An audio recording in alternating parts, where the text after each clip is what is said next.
XXL's the breakers for all you aspiring rappers who need a little help getting on. This is the place to get all the info on how to make it in hip-hop from some of the biggest and most experienced names in the game, like me, your dope boy Troy Ave. Pay attention and special guests drop knowledge to help you become a star. This is XXL's The Break Podcast. What's up? This is Vanessa Satin from XXL Magazine, Editor-in-Chief. Touching base with you guys about The Break Podcast. I know we're a little late coming back, but a little technical snafu, and here we are. Miranda, my partner in crime for this, is not with us right now, Miranda Johnson, but she will be back soon. We missed you guys. I know you missed us. That was good to hear. Got some requests from you guys about the next episode, which is your live performance. So we wanted to talk to people, all sorts of people, about live show and the best way to have a live show. Anybody who knows me knows that I'm a huge Tech N9ne fan. I do believe Tech N9ne has the best live show in hip-hop. If you have not seen Tech N9ne's live show, then you should see Tech N9ne's live show. And that even means going to YouTube and watch some of the performances, because I've definitely done a lot of that. But so we talked to Tech N9ne about your live show, your live performance, because if anybody's going to give advice, that would be the person. Also spoke to Big Krit. Big Krit, straight out of Mississippi, is got also a great live show. So we spoke to him about some advice. And Adam Lublin, who's the VP of Talent at AEG, gets a breakdown about what makes a good hip-hop show and what a booking agent is and how important Coachella is and all that. So we're going to start with Tech and see what he has to say about your performance. Here you go. So it always been the live performance. It used to piss me off back in the day because a lot of the MCs was like, oh, man, your show was killer, man. You know what I'm saying? But, you know, I always felt like I rapped better than a lot of these motherfuckers. But, you know, after a while, I started peeping that we did extra. We do extra than a lot of hip-hop artists and a lot of rock artists and a lot of artists, period. You know what I mean? And I started taking it as a compliment after a while. Chris Calico always told me to take it as a compliment because I always wanted to be known for how much I put into my lyrics. But without the show, a lot of rappers don't know this, and I do a lot of features with big artists. And one thing I don't understand is why they don't write it to do it live. You know, some songs that I do, like one I just played for you, we will never be able to do it live because it never stops. You know what I'm saying? It won't be able to breathe. You know what I mean? And you had said that about Fragile, right? Yeah. You had said that about with Fragile, that with the way Kendrick's verse was, it would be hard to do We would live. have to help him do it. You know what I'm saying? Yeah. But Kendrick has found a way to master not saying all the words and make it still sound good doing his live show. I peeped it, you know what I'm saying? But that's a cool thing that he does. But and that's because in the studio, it allows you to punch in or change the verse to such a degree you're not physically possible to perform it that way live. We don't rap like that, you know what I'm saying? We don't do that, you know what I'm saying, because we were taught different, you know what I'm saying, through the school of Icy Rock, you know what I mean? Me and Chris Calico, when we first got with Icy Rock, he's a DJ in Kansas City. I was like 19, and I would be just writing rhymes, and he'd be like, so how you gonna say that live? And I'm like, I don't know. You know what I mean? I had to learn that. Like, so when you hear me rhyming like, follow me, all around the planet, I run the gamut, no psychology. They can never manage to do damage with no apology. Pick 'em up the panic a little minute, cause I gotta be frantic. I'm a jammer, cause I'm an oddity. You gotta take a breath right there so you can say, gobble the track like I'm grabbing that mama knockers. I can pop it, you pop it, cause I'm pot, that's a walker flocker. You know what I'm saying? It's like, you gotta be able to do it live, because without the live show, there's no fucking awareness. You know what I'm saying? Of course you have the internet now, but we didn't have that back then. You know, Sizzling. But, you know, other than that, a lot of these artists now are getting out on the road that wasn't out on the road. Like back in the day when we started, dude, it was like, it was slim. It was like Talib Kweli was on the road. Atmosphere was on the road, you know what I'm sizzling? It was a different day. They didn't have the booking agents the same way. Totally, man. It wasn't dependent on making money that way. So, the venues weren't the same. So it fucks with me sometimes when I get some verses back and I say, damn, we ain't gonna be able to do it live, because we do this, we live for the live performance, because one thing they'll never be able to take away. Be Real told me that some years ago in Switzerland. He said, man, they can take away, they could try to take away vinyl, they could try to take away all the DJ shit and everything, and you can't sample whatever, you know what whatever they samples, can, everything, but they cannot take away the live show, dude. And without the live show, man, you're pretty much lost. You know what I mean? You know, you got major artists that can't even fill a fucking 500-seater. You know what I mean? And Right. they're played on the radio way more than us, on video every day. But the motherfuckers don't get out. They just do their summer jams and it's over. It's more than that, man. Well, I think people, can traditionally make fun of a hip hop performance when you have a whole bunch of people on stage. Totally. More people than the audience and stuff. Okay, let me back that up. I was gonna say that shouldn't be a hip hop show, but even when we did the Rogue Dog Villain shows, you know what I'm saying? It was like 6 of us, but the hood was happy to be there with us, so we brought them with us. Right. We learned after a while that shit looks tacky. Right. Wu-Tang is like a gang of niggas, so of course it's gonna be a gang of niggas if it's some old niggas behind the gang of niggas. Right. You know what I'm saying? Right. So it works for some people, but for what we do, man, this is entertainment, and the hood is happy for us still out in the crowd. You know what I'm saying? So you're rehearsing? What's that? You've got such an intricate show. Yeah, you have to rehearse. You have rehearsal space. You rehearse. What's that really like? That's something I'm not used to seeing rappers do. Is go to rehearsal, have a rehearsal space, have a routine. Yeah, back in 2001 when we did Angelic, right before we was about to go on tour with Jay-Z at the Sprite Liquid Mix tour, I told Travis we needed to practice. We needed a spot that we can rehearse, and because I used to be a dancer, so pop, lock, and break dance and everything, Michael Jackson dancing, whatever, the MC Hammer, whatever it was. So it was automatic for you to bring it into your show. Yeah. So when that music is, if you got scratched, nigga, get the fuck up. It makes you want to move like that. Right. So I taught it to Chris and Grant Rice and Cut Calhoun, and Travis found a ballet conservatory, man. Like little girls were coming out when we were going in. You know what I'm saying? It was so weird, but we had to get it done before we had the space, built our own space. We had to rent out a space to practice. Right. And we did all these songs for this show and came up with moves and shit. You know what I mean? I think that's important because it's entertainment. You know what I'm saying? You have to be able to have people come to your show and say, I want to go back, and you have to see this, what I just saw. Make an experience. Yeah, right. You know what I'm saying? Because when you go to these towns at the beginning, man, 7 people, your ego is shot. You know what I mean? You want it to be, like, right off the bat. And, like, a lot of these, like, New York, it's hard as fuck for me to crack, dude. Yeah. You know what I'm saying? Before I was at Irving Plaza or whatever. Yeah. I was doing little bitty fucking hole in the walls and shit, and fucking Just Ice was coming to see me and shit. You know what I'm saying? Like, little bitty spots where niggas are sweating. New York's hard. You know what I'm saying? But it's like a lot of these places started with like only 7 or 10 people. Right. And that was counting my security. And we did that shit like it was 7,000 people. But you grew into it. So for example, with Come Gangsta, you have a routine with a chair. Yes. So that is that you and that's you sitting and performing for the audience from the chair. Yes. Which is part of the showmanship. So how do you come up with something like that? And even I noticed you gave that to Stevie Stone in his set. Yes. And bring that over to him. Learned it. So you're bringing, is that you teaching them that? And what does that mean to bring up, so this, it's not dancing, but it's some sort of presentation that you're giving to the set, not including, we'll go to the mask in a second. It all starts with the music, man. I was the one putting a lot of albums together in the beginning because I grew up around DJs. You know what I mean? So I know BPMs and shit like that. So if we're going to start off fucking hyper as hell, doing Einstein and Bout to Bubble and fucking Straight Out the Gate and all this kind of shit, at some point it has to calm down and get intimate. So that's when the chair comes out, sit down, and you get intimate with people. Right. Over the years, my artists start seeing that this shit worked. When the lighters go up and everything on This Ring and Come Gangsta or Red Nose or whatever the dim songs are, you know what I'm saying, that we could do live, the chair, even though you're sitting down, it's still some power to it. Because, right.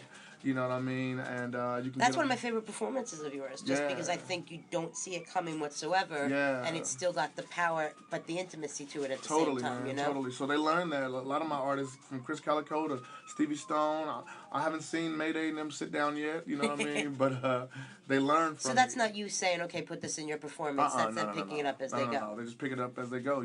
The song they say.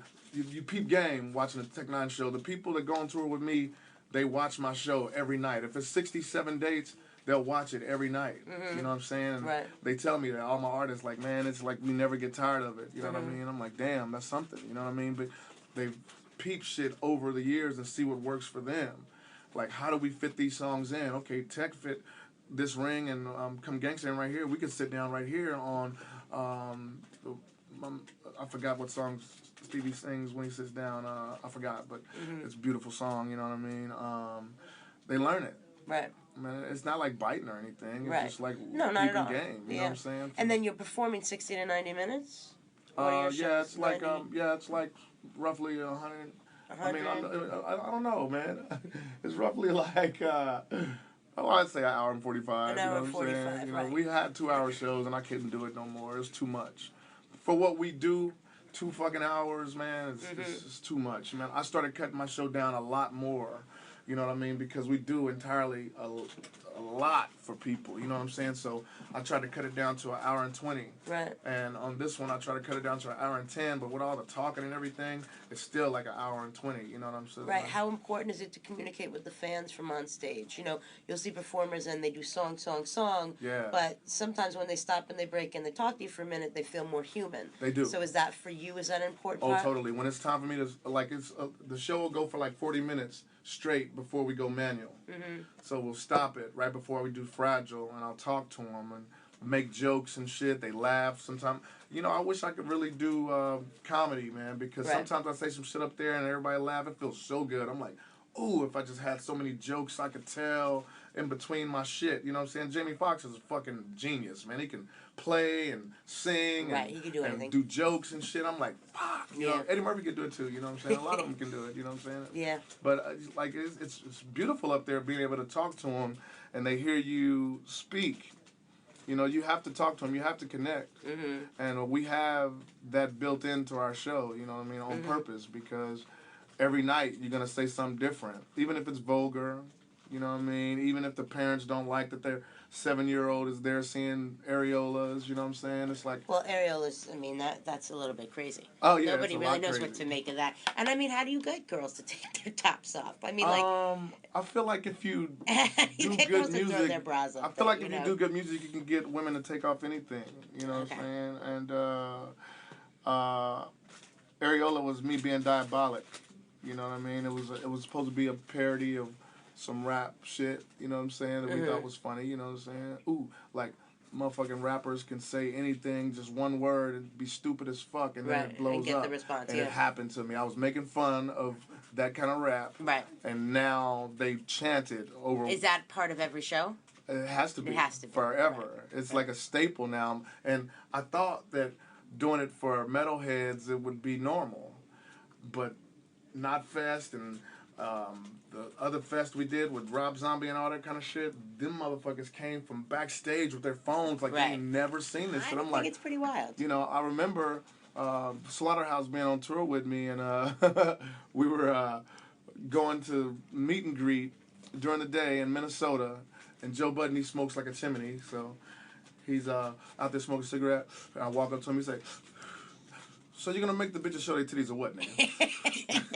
I'm like, yes, every night. I got you, brother. I remember watching TDE Watch It Happen in Kansas, in wherever it was, whatever, Lawrence. Yeah. And them sitting there, it was like, you know, punching top and watching, and all of a sudden that happens, everyone went crazy. And Hatred, they were sitting up looking around, we were all like, what the fuck is going on? Yeah. But, I guess that's something unique about me, too, man. I'm a Scorpio male, so, you know, I love the female anatomy, you know what I'm saying? And I like a lot of guys love female anatomy. It doesn't mean I they get them think to they throw do. their bra up there. Some dudes like male anatomy. You know, Each his own. I like female. You know. What about what do you think is the biggest problem you see with a lot of young artist performance today? When you see a new artist, if you happen to catch someone, I don't know when you're seeing new artists perform live, but if you do.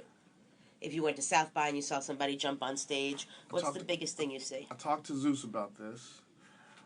It kills me that motherfuckers are on TV rapping over their fucking lead vocals.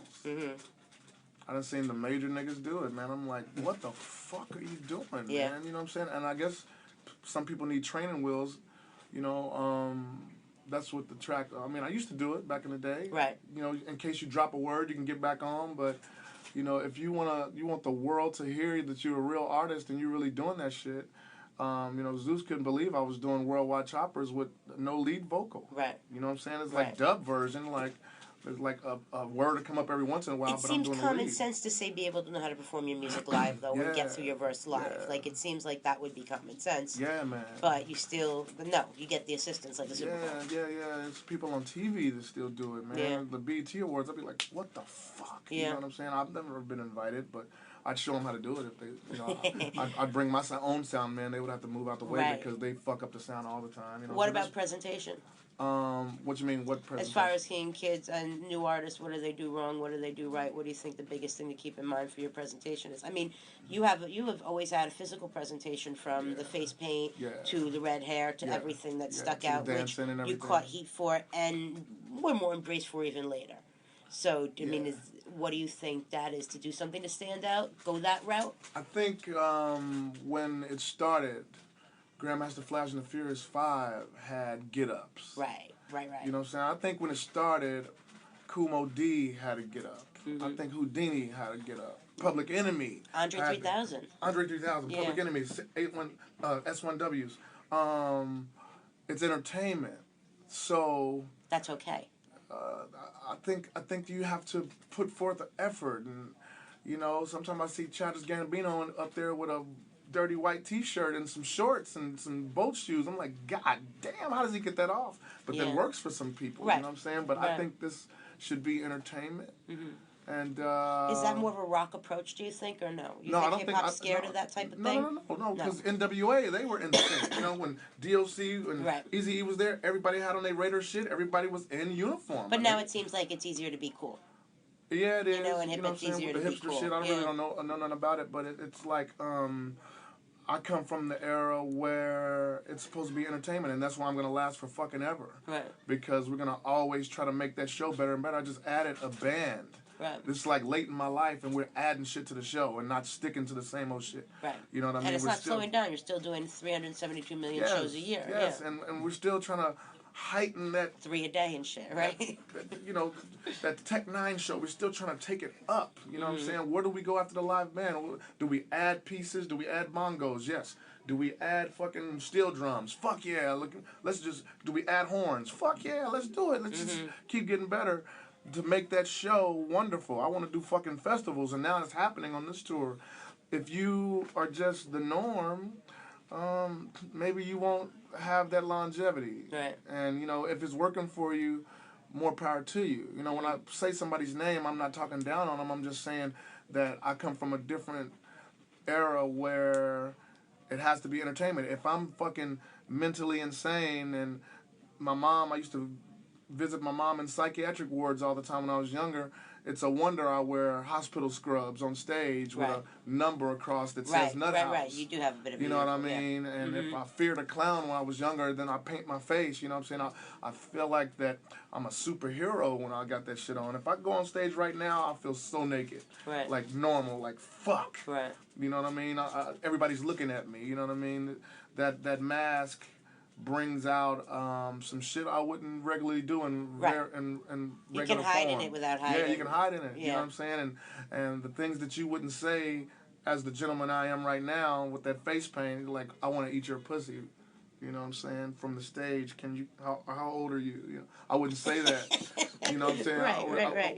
But with the mask. With the mask, I'm like, where the fuck that come from? Right. Like, do you hear what you said tonight, dude? Right, because they didn't see me. It was behind the mask. Exactly. It was not me. You know, it was not me. That Tech N9ne nigga. But I think that entertainment is important. You know what I mean? And that's how I feel like. I feel like I'm Dracula because I feel like I'm getting younger, no matter if the gray scruff is coming in or not. You know, I feel like I'm getting younger in this shit. And I can't wait to show everybody, you know what I'm saying, how to do it, you know what I'm sizzling. But by all means,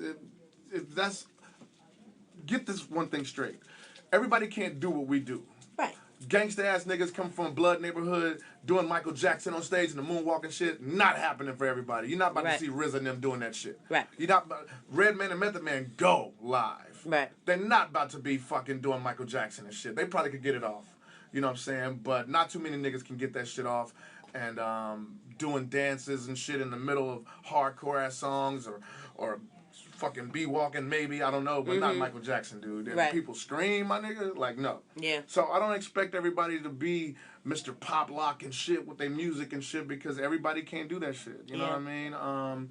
Gangsta Red, I done saw him do it with Booyah Tribe. You know what I mean? They move. You know what I'm saying? Because they know how to hit. You know what I'm sizzling, and the music makes you move like that. I ain't saying that if people had to do what I do, it'll fuck the whole game up because you'd have to try hella harder. Right. To try to stay afloat. If everybody does what Strange Music does, with music, with how far we take the music, with how far we take the touring and merchandise and everything, of course it'll be a lot more established people. But if that's the bar, everybody's not going to reach that motherfucker. So do what you do. But to me, it has to be entertaining for people to return. And like, okay, I already saw that, you know what I'm saying? I already saw, Kid Cudi, so I won't see him this time. You know what I'm saying? And then when they get there with you, interact with them, recognize the fans from show to show at times. I mean, it's to be able to, you've got your meet and greet, you've got all that before. So getting to the show, it's not just the performance, it's the chance of possibly having the interaction with you, Totally, too. man. You know what?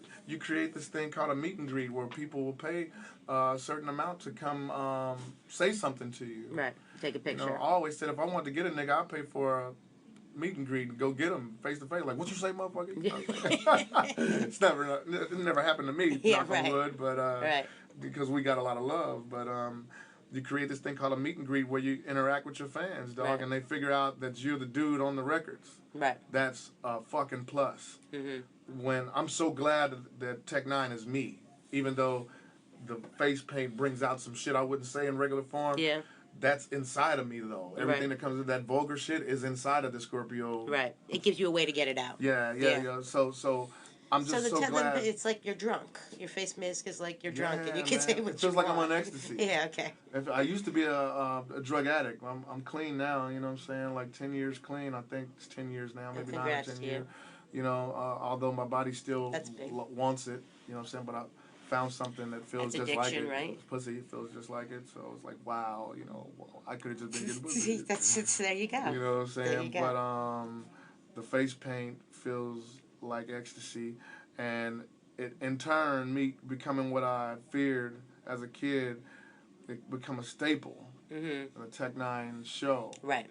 Like I was supposed to do a show out here, SOBs, they canceled it. You know, I'm sizzling because the Irving Plaza thing was selling more, and that one wasn't. I'm like, okay, fuck it. Yeah. You know what I mean? And they didn't have my face paint dude coming in front. I'm like, I'm not doing that show without fucking face paint. Get that nigga a plane ticket, man. I'm not going out on stage like that, man. Right. When Busta Rhymes came to that show that we did for Funk Master Flex or whatever, and he was like, everybody don't know what the fuck they about to see. Watch this. When Busta says that and everybody's listening, you got to kick ass. Right. We kicked ass. Yeah.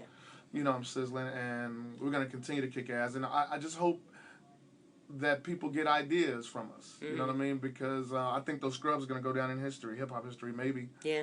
Especially after May 4th. Yeah. My life is about to take another turn up, you know what I'm saying? So with the last question, can you report, you got your new album in May 4th, can you can you perform your whole album without live if you wanted to?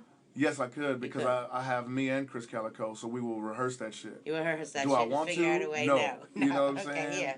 Yeah. You know, because I have so many songs that I've been doing all these years. You know, to just do a whole album and you don't do Einstein or Riot Maker. Yeah, you got to do the essential songs. You know what I'm saying? That they're Caribou looking for. Yeah. and I'm a Player, you know what I'm saying? Yeah. So fucked up. You know, I would never just do the whole KOD Dark album. I'd kill myself at the end of it like I wanted to when I did the album. You know what I'm saying? So, yeah, we could do anything live because we write our music to perform it live. And if you're not writing it to perform it live, what the fuck are you writing it for? Yeah, I think that's the most interesting part, Yeah. All right, so that was a long interview from Tech. It should be. I hope you all took that in. I hope you learned from it because that's the person to learn it from.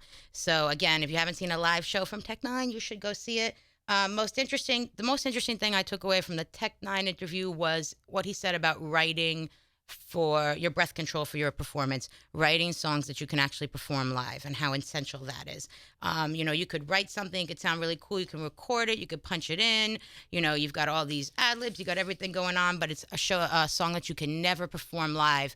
And so you kind of never get the the mileage out of it that you want to with a hit song. So, writing for your breath control for your live performance, I had never thought about that before. I find it absolutely fascinating to even think that way.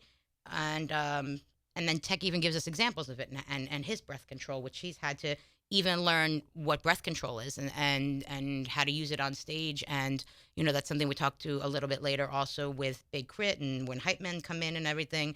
But we're on Tech right now. Another interesting thing that Tech said is how essential rehearsal is. Now, a lot of you might not have been to the Strange Music compound, but you can see video of it on XXL's YouTube page. Beside that, you'll see that the Strange Music compound has a whole dedicated area for the artists to rehearse and get a better show. And that's essential. I can't tell you how many times we've done shows with artists where they want to pass on the sound check. They are just going to show up and perform. You wonder how much really goes into that show and making it the best they can if they're not even paying too much attention to it. So I think rehearsal is tremendously important. And when I saw Strange Music actually rehearse, it kind of blew me away to see that even existed, because I don't see that too much. Another really interesting thing that Tech said is the order of the songs. How you give your songs to the artist, the run of show, how important that can be, finding out which songs they like the most, introducing new songs to them, seeing what they like from your older material that you keep doing. And one other real important that Tech said was meet and greets. So there is this thing where you can meet your fans before the show. They can pay extra for a meet and greet, or it could be part of the sponsorship, but how essential meet and greets are, because those are the people who want to actually come and meet you, talk to you. They're the ones who are paying to actually see you perform. So this is their little chance to take a picture with you, touch you, shake hands with you, get a story that they could tell people. And a lot of times they can pay for these meet and greets. So showing up to the meet and greets, staying there for the whole time, making sure that you understand that the fans are coming there to see you and making an experience for them, all very important and something that Strange Music does very well and are really known for, and a lot of people could learn from. And we've seen more and more artists follow in their footsteps. So that's Tech. I thought he was pretty great. Next we have is Adam Lublin. Adam is involved with pretty much every show you could think of these days. Not all of them, but almost all of them. He's also been a great friend to XXL Freshman for years, helping us put on the freshman shows in New York and LA and the Bay and Atlanta and all the different places that we've been. That's all Adam. So Adam is about to give us the breakdown on why these shows are important, what you should do as a new artist, when you should start paying attention to these booking agents and these festivals, and also how important rehearsing is. A large part of my job pertains to hip-hop shows because, there's so much in the marketplace that, it's constantly evolving. And, more than ever now, artists are getting their start much more from a push the way alternative and indie bands would go out on the road and develop a fan base and then get a record label or then get radio play.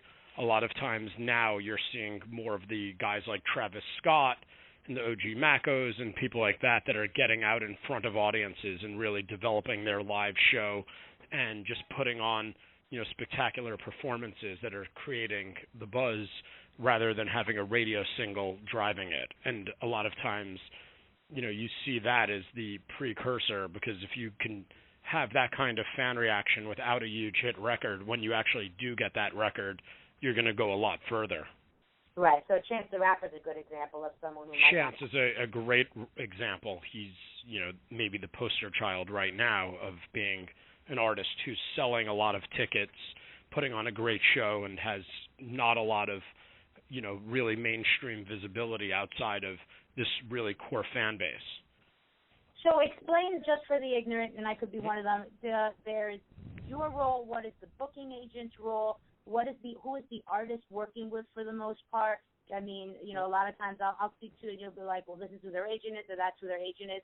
How do those relationships work, and what exactly is the role of the agent? There's only a handful of really strong agents, especially when it comes into the urban world, who do good development work. There's a handful of them that are really good at placing artists as support for bigger tours and for really knowing how to work the smaller club circuit and really knowing how to break into the college and, underground network of all of these venues that across the country and across the world now, because it's really becoming a global business more than ever. Even in, all of the subgenres, everything is starting to become really interconnected. And, getting on these handful of agents' radar is a really important thing for an early developing artist, even now more so than ever before, and even before they get a record label deal. It's so important to have somebody who's really championing you. What we do is usually work hand in hand with the agent and route most of the hard ticket tour. The agent is really good for getting them into other soft ticket opportunities like festivals, which are now becoming really important in getting, into breaking a new artist, because you're getting in front of a much bigger base, and you're also getting this opportunity to be on this, thing that you're getting so many eyeballs on your name.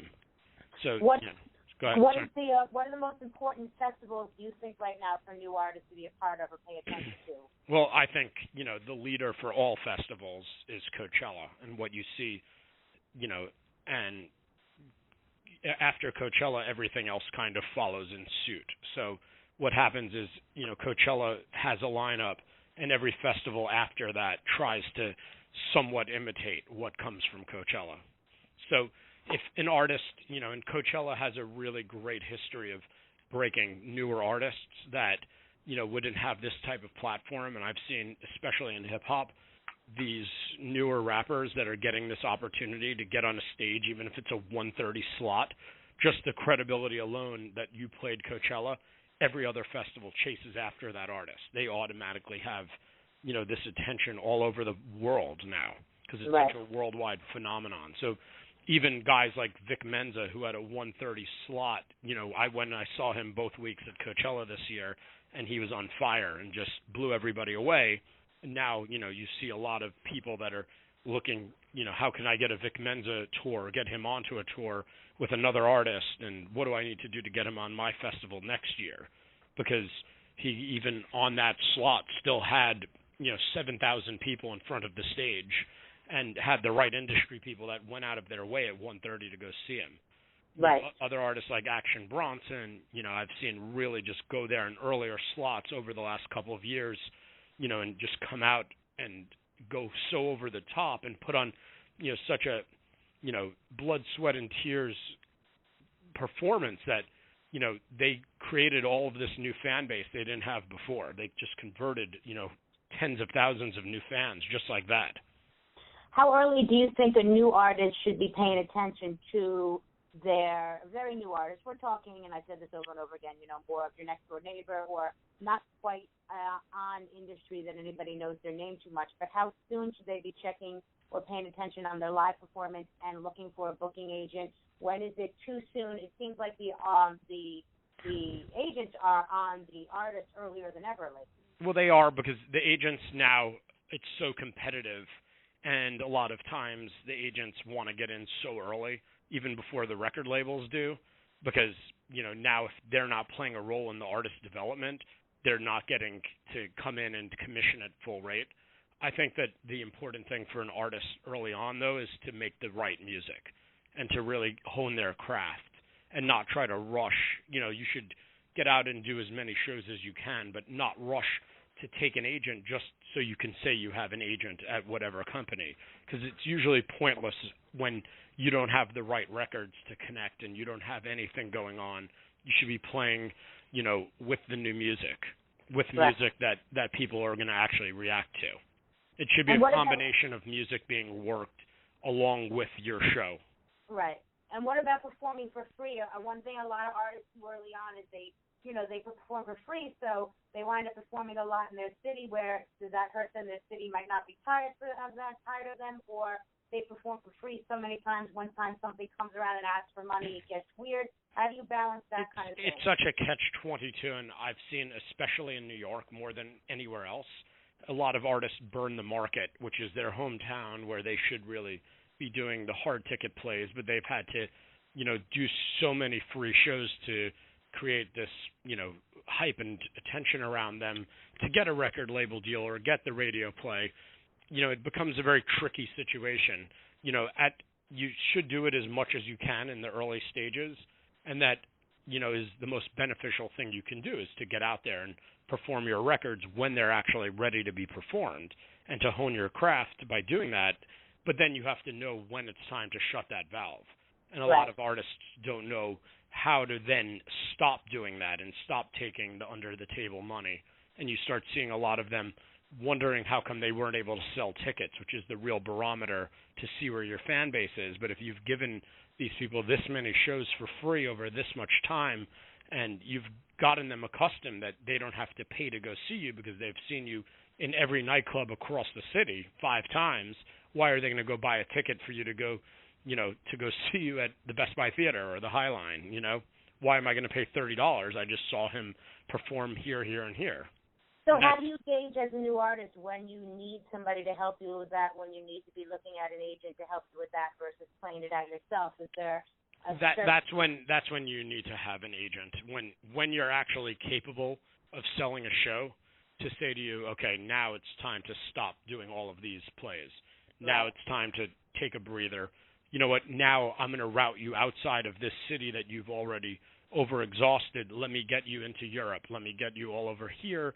So then you're able to actually get out on the road, actually keep earning money, and now you could come back into a market that you might have burned 8 months ago, but you're putting a new record out, and now you could go play and actually sell tickets and earn some money. So one record is enough for you to have a live show performance at this point? It could be. It doesn't necessarily mean you're going to sell a lot of tickets, but it could at least get you a platform that you could go out and play, in a smaller venue at a low ticket price. You can. And now the internet is such a phenomenon. What we're seeing more and more and more than ever before is you have less artists that are driving into the really big plays in the arenas and the theaters, and more artists that are playing the 2,000 and below clubs. You see so many artists that can sell that, and they think that they're automatically ready to take the next step into the 5,000 seaters because they've sold the 2,000 seaters, which is a lot of times really not the case. And and it's a big jump with 3,000 people and that kind of thing. But, I guess when you're on stage and you see everybody cheering for you, you get a little thrown off. Yes. But for the newer artists, the key is to really play small and keep people waiting in the streets, to keep people wanting to get in, to feel like you have something that was so incredible and exclusive and the cool people got in early, and keeping those fans. And keeping those fans by not alienating them when you get to the next step. And that's one of the things that the guys like Kendrick and Cole have done so well. Right. What would you say, we've spoken to a few artists, particularly Tech N9ne, who is known for his live show. What would you say to artists that you've noticed about a live hip-hop show for them to stay away or learn to embrace that would give them a better show in your experience? I think one of the things that you see the artists doing, they don't go and put a lot of thought into the show. And the guys that are creative and put together, like Chance, like Tech N9ne, guys like that put some creativity into the show and actually have some production and a band and have it well coordinated, and it's just not all over the place with 50 guys on stage, that keeps fans wanting to come to the show for the next time around when you're actually going into a bigger room. When you start that as your precedent, where you're actually putting some quality on the stage, you're able to go then take it to the next step and have people that want, to spread the word of mouth how great it is. And that's the most important thing, is being able to have those fans that went there feel like they need to tell everybody else how great this was. And that's how artists grow. And it's something that takes, a number of years before you really hone the craft right. And the guys that you see that really have got it didn't just get it overnight in one record cycle. The guys that are the arena acts are arena acts for a reason. And they played all of the small rooms for many years. And it's the same thing in rock music. The parallels in rock and hip-hop, in the early stages are really similar. Pop music is a little bit of a different world because things just take off a lot quicker. Once it's embraced, once Top 40 radio takes it, it's automatically worldwide. With hip-hop, it's a much slower build. With indie rock, it's a much slower build. And, the hip-hop artists that are taking a playbook out of, some of the smarter indie acts and how they built up their fan base are really the ones that are succeeding now. And the guys that have tried to follow too much of the pop audience, in hip hop, it usually is a lot harder to get them to that point because the fans are not organic. A lot of the guys that you see that have the immediate, quick, huge hit record that's all over the radio, they usually don't have the touring careers. You usually see them fade in and fade out really fast and pick up a bunch of quick club gigs and don't really develop to the next step. The guys that have the slow build, I've really seen stick around and have careers. So what about, and then wrapping up, but what about the relationship? I mean, artists tend to not take time very seriously. Setup, I didn't hear you. Could you repeat that? Sorry. What about, guys who, a lot of time rappers don't take sound check that seriously, don't take getting to the show on time seriously, don't take wrapping up that seriously.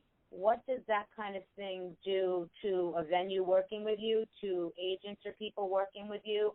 Is it your song could be as good as possible and it just doesn't matter how you act, or those kind of things play a role, of not being professional enough at times? Well, when you're selling arenas out, you could be on your worst behavior as long as you're selling that many tickets. But when you're on the very low end of the totem pole and you start doing all of that stuff and making it where you're known as a headache, people just say, this falls in the life's too short category. If you're selling 15,000 tickets and you want to show up 2 hours late, no one's going to be happy about it, but it's dealt with. If you want to show up with an entourage of 100, but you're playing Barclays, that's fine. If you're playing, a small 700 cap room in the El Rey Theater in LA and you want to show up with an entourage of 100 when the backstage fits 30, you're going to start being looked at as somebody who just is not easy to work with. And if there is a, flip the coin, yay or nay, you're usually going to get the let's not go deal with this guy. Let's go for the other artist. Let's give the other artist the shot. Right. And, you see that a lot. You see a lot of the guys that sometimes get too big for their britches early on, and it ends up becoming really detrimental. So it's never too early to learn and get your show together and get it right and get your performance together in your career. It's never too soon to get that right and to focus on that and to practice. And it's never worth it to burn a bridge in this capacity, no matter how hot your one song. Absolutely. That's the biggest thing, is to start with the right touring habits and doing the right kind of shows and really acting like a professional when you go out and do it. Anything else you want to add, Adam? That's been a great addition to our podcast. And of course, I'll add one other thing. The XXL freshman is always something that, I pay very close attention to for who's next, and that's something that I always look at is these are the next guys that I think are going to be up touring and are going to have real careers, and the stuff that you're able to get your hands on early is such a really good indicator of what's to come, and that's why it's so important that you have that issue every year. Yeah, thank you for that, definitely. Yes. All right, so Adam's great. Love to work with Adam, and that's the first time I've actually heard him talk really, really professionally about what he knows in his business, because we're always just shooting the shit, I guess. But for the most part, what I took from that, which I hope you got, is one, the role of the booking agent. How does that work? When do they come and play? How booking, how the industry is very small. This community is a very small community of agents and people putting these shows together. So you don't want to make bad relationships, and you want to be familiar with how it's running. Because all the music is really connected to your live performance, and people connecting with you and wanting to go and see you and buy into you and meet you. And the agents are getting involved more now than they ever did before. So it's more of an agent industry, booking agent, thing with live artists. We didn't have as many performances back in the day. You go 10 years ago, and that was, nightclubs. Now there's more venues and big spots that are having artists come and perform. So you need these booking agents, particularly with the festivals, which a lot of new artists go on. Very interesting that Coachella is as important as it is. We see that a lot of the artists want to jump on these tours, want to trip on these shows, and they want to be able to get seen and be on to the next thing. And, Adam explained that Coachella is really the one that kind of sets the trend for you. If you get on there, then a lot of the other festivals are going to want to pick you up from there, which is interesting. Another thing is that you can create a new fan base if you have a good show. So Adam and I have talked, and he's explained, if you've got a good show that you're putting on, then somebody's going to want to come back and see you again, that they'll come back over and over and over again to see you if they really like your show. So you can get a new fan base. Maybe they're there and you're the opening act and they're there for a headliner, but they see you and they like the show you put on. So automatically now they're going to go in and want to know more about you. I'll never forget when we were picking freshmen. I forgot what year it is, but the year that Krit was a freshman, we listened to the music. We liked it. We went, got to know him. Then we saw him perform live. And once we saw his live performance, we were like, all right, we've got to pay attention to this kid because the crowd gets it. And that was the real cincher for us, for Krit, was the live performance and the showmanship he had. So people are recognizing that in all sorts of different ways. Also, the more you perform, the more you can grow as a performer. So the more you do it, the better you get at it if you're paying attention and respecting it. And Adam really, really pointed how that was a necessity in order to improve your performance. And that's something Tech N9ne said as well. All right, so now we're going to get with Big Krit. Every time I see Big Krit, it's a good live show. I think he's very entertaining. It's somebody who doesn't really speak that much. He's not the most personable guy, but I think all of that personality comes out in his performance. So let's see what he has to say about hitting the stage. So you have been, how long have you been performing on stage? When was your first show? Ooh, Lord. I'd say my first show was when I was probably 16. No, before that, probably 14 years old. In my hometown, it was at a sports bar in my city, and I had no business being in there, but I knew the owner of the sports bar, and he let me and maybe 5 other people literally get on stage and freestyle songs, probably for like 2 or 3 hours. So would you say your stage show, your performance has grown a lot since then? Yes, extremely. Just from getting a real understanding of putting together song structure and then being able to convey that energy that you normally would just only have in the studio when you're writing friends on stage to people, so they get a real understanding that you mean what you're saying. And at the same time, learning how to what they call work the crowd, or involve the crowd into the music, paying attention to crowd participation is extremely important, and not just holding your nuts, walking back and forth. You know what I'm saying? Like, it's a lot more to it. Microphone posture and all those things really go into putting on the best possible show. And I don't think people really realize that. I mean, we also talked to Tech N9ne about this topic, and did an interview with him, and one fascinating thing he said about that was that, like you just said, was song structure, that writing a song, performing a song, being able to do a song that you can perform it live, recording the song in the studio, so that you have the ability to one day perform it live. Sometimes, with technology, it prevents it. So being able to, like you're saying, build a song that you can actually perform, right? Mm-hmm.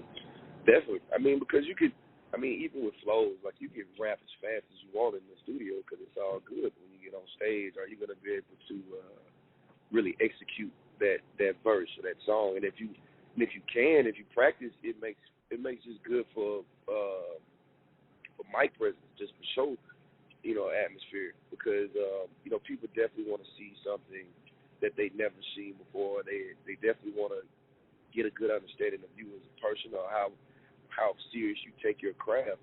And I think when you can get on stage and not rap over the 2-track with your vocals already in it, but actually having the verse open, and then they can hear your voice with a lot more clarity and not you rapping over yourself. That alone shows that you take your craft a little bit more serious than others.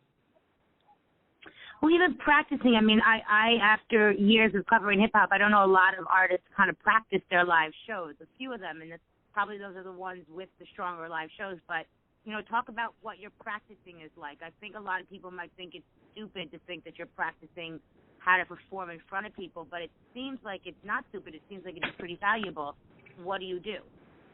Oh, yeah. I mean, well, I definitely rehearsed for this tour, critically acclaimed tour, because it's my first time on actually having a band come out.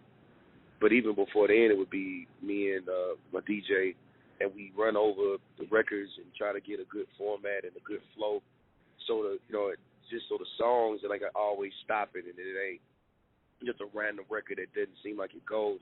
Like, I always wanted to have the kind of show that it was a roller coaster ride, and then certain songs came on right when they were supposed to, and then there was a certain break where it made sense, you know, because you want people to have fun, you want to turn up, but you don't want to turn up for 15 songs. You know, it doesn't work that way. You also want to say something important. You want to slow the pace of the show down. And all these things go well when you rehearse, you know, and you go through the catalog and you find a spot where the DJ can do his thing too, and then spots where you can engage with the fans, because you also need to be able to talk to them and get a good understanding of what they were looking for from you. You know, they have to see your personality on stage as well, man. So you definitely need to rehearse. What's the difference between rehearsing and practicing? Are you talking about the rehearsing before the show that you have, or are you talking about physically practicing and being in front of a live crowd? Is there a difference to you? Well, rehearsing for me is like you. Obviously, I connect rehearsing to a current show, you know? Yeah. Well, any break, I feel like as an artist, you should still always be going over your words in your head. And even once you get done with a song, it's the idea of riding around, listening to it, getting comfortable with saying certain words, how to perform the hook in a way where it's impactful, and then kind of bringing it back down a dial the verse. And that just goes from walking around your crib or trying to figure out the best way to execute the song on stage. But a rehearsal should kind of involve everybody. If you got your friends that do, you got a hype man, or you got a DJ, you got some background singers or something, that calls for everybody to be in the room and know what their place is, or how to work the crowd. You know, especially if it's a hype man, he should kind of play back, you know, execute on certain words to give you time to breathe while you're on stage. Right. What about interacting with the crowd? You know, sometimes an artist will, you know, do a limited interaction. Some of them will actually have a conversation, you know, talk to them, interact, sit down. What do you find is best in order to get the crowd to kind of respond to you? What do you think are the little pieces of things that get the crowd to kind of in your hand or to be yours? I mean, you want to make it an experience. You know, people not only want to see you perform the song, but they still want to get to know you. You know, some things, it could be just as easy as expressing what inspires you to make that specific record before you perform it. You know, it could be asking them what's on their mind right now, or even talking about topics that are going on in the world are extremely important at these shows, because, I mean, we all are kind of subject to the same content, to the same things in life, political and all that, you know, and it's important to really show that you are up to date with those things and that those things affect you in everyday life. Right. You know, and then it turns into more than just you on stage and it's entertainment. It turns into an experience. It turns into a vibe.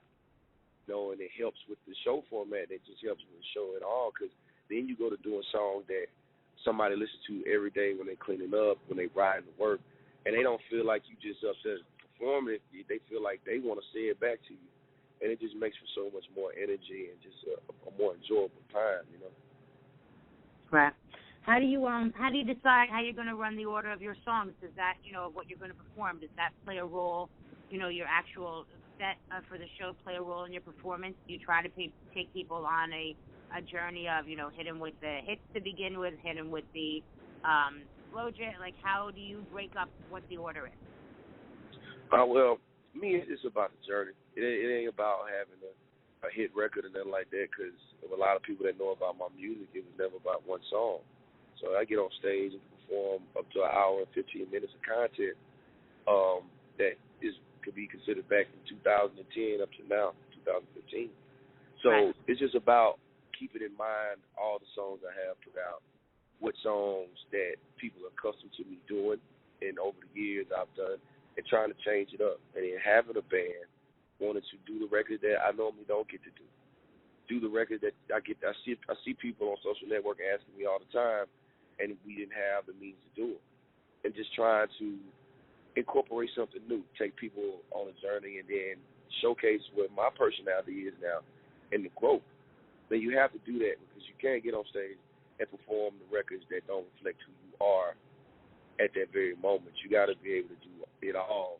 And, you know, you're not going to get it right all the time, but then that makes for people to want to come back out next time with hope that you might do their favorite song. All right, so that was Big K.R.I.T, former XXL freshman. I've seen Big K.R.I.T perform quite a few times, and always for somebody who doesn't have a huge, big open personality, he really comes to life on stage. And maybe that's where he's most comfortable, but that's always a big part of, your audience wants to get to know you. And that's something that Krit had mentioned. He's like, think of it as that people want to get to know you, so they're coming to their shows kind of to take a piece of you with them. They sure just a T-shirt or whatever merch you're selling, but and merch is a whole different game of making money on that side, a la TDE, and Strange Music and all of them. But that they want to take a piece of you. They want to enjoy the show. They want to know who you are. They want to come to the show and see their favorite songs, but they also want to interact with you. So talking off stage, interacting with the fans, talking between your songs, coming to life on stage, that's all gives everybody an opportunity to get to know you. And that's a huge part of building your fan base. They want to chill with you. They want to, be your friend, that kind of thing. They think you're cool. That's a huge factor of it. So, that's something that Krit pointed out. Another good thing that I had never thought about before, but I'm not a performer, so go figure, is Krit said how the hype man's role, how important the hype man's role. The hype man, who I thought was just, running around stage to get everybody going, a la Spliff Star, or, even Kendrick was a hype man for J-Rock at some point. But I thought that their job was kind of just really literally to get the crowd hype. But it also is somebody who helps you get your breath as an artist. So, you just did a big song or a few songs back to back. Now you want to go backstage and change your shirt or get some water or, just breathe, take a breather. The hype man is there and helps you with that. So the best relationship you can have with the hype man for your showmanship and bouncing off of each other is essential. In addition to what Krit said was that your relationship with your DJ be important and smooth, because the DJ needs to know what song's coming up next, when to bring the song back, all those different things that you've seen rappers before. 50 Cent's known for it, having meltdowns with your DJs and in the middle of the show and getting rid of them, or, having to find the right DJ. So having that relationship and having, that showmanship with your hype man and your DJ and whoever else is on stage with you, and that you can play off of each other, is very important, says Krit, along with rehearsing, which we come back to. All three of our guests today reiterated how important rehearsing was, and that there's a reason for it. It makes your show better, and you get something out of that. So I think it was kind of a longer episode than usual. We've got some great interviews. Take your time listening to them, and we'll be back next week. We have another episode. Next week's going to be networking. Learning how to get the contacts and make the contacts and keep the contacts and reach out to people that you don't know, or make a better relationship with people that you do know. And we've got a few special guests for that. One other thing is, we did reach kind of a Christmas break, halfway mark with the break. And what we want to do now is start getting some of your guys' music. We know a lot of you are reaching out to us, sending them all different people on staff. You're sending, you're texting, you're tweeting. Send your music to XXL at xxlmag.com. We want to hear some of you guys, girls, whoever it may be. We want to hear your music. Always best to send sample free if you can, but send us what you have. We'd love to listen. We're not sure what we're going to do with everything yet, but definitely we want to get you guys on our radar, particularly people who are listening to this podcast, and to see what you got out of it. So shoot us an email, xxl at xxlmag.com. Tell us what you think of the podcast. Tell us what you're getting out of it. Tell us what you'd like to know more about. And also send us some of your songs. Do not send us 10 songs. Do not send us everything. Send us, 1, 2, 3 of your favorite songs that you think are strongest, that represent you. Make sure you give us the name of them, make sure everything makes sense. We know who you are. We can get in touch with you if we wanted to. Again, we're not sure what we're doing, but we definitely want to hear what you guys are making. So please, new artists, don't go nuts. But if you're getting something out of this podcast, reach out to us at XXL at xxlmag.com. Make sure to put something in the subject that stands out and lets us know that you're coming from the podcast, and also tell us what you think of the show. Thank you very much. This is Vanessa Satin with XXL's The Break, where new artists come from.